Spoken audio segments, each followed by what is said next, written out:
ちは。漢方薬膳研究家の坂口すみです。你好，我是日本的药膳专家思密。我在这个频道介绍简单好吃的日式永生菜，而且在里边用的食品的效果从中医来解释。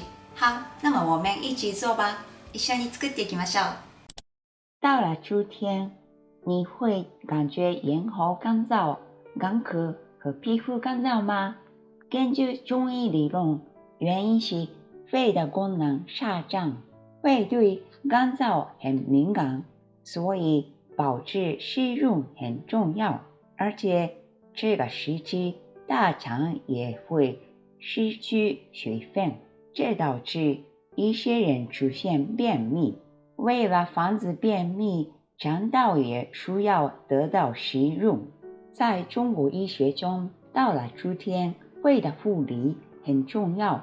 如果肺的功能失调，就会出现皮肤干燥、咽喉疼痛、咳嗽等等。这次无花果和蜂蜜被用来保护身体免受秋天的干燥的影响。无花果的中医功效：润肺止咳，缓解咽喉痛，滋润皮肤，调护肠胃功能，润肠通便，缓解便秘。无花果含有大量的果胶，这是一种渗湿香味，帮助调节肠道环境。蜂蜜的中医功效：滋阴润肺，缓解咳嗽和咽头痛，润肠通便，保持肌肤保湿滋润。其实不适用大黄、芒硝等功效强烈的药物，也可以用无花果和蜂蜜等滋润肠道的食物来调节排便。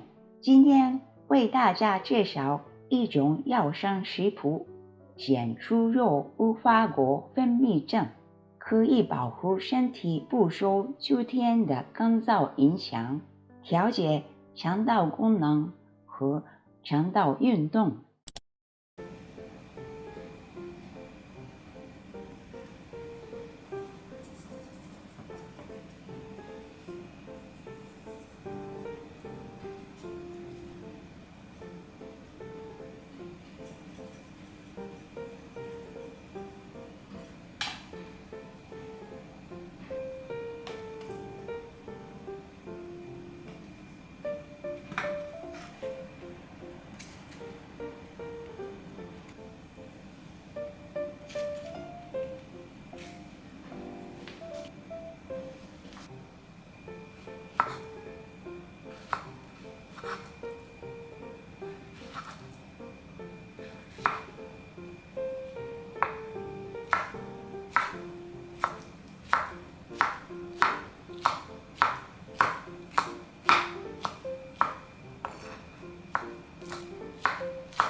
这次的菜怎么样？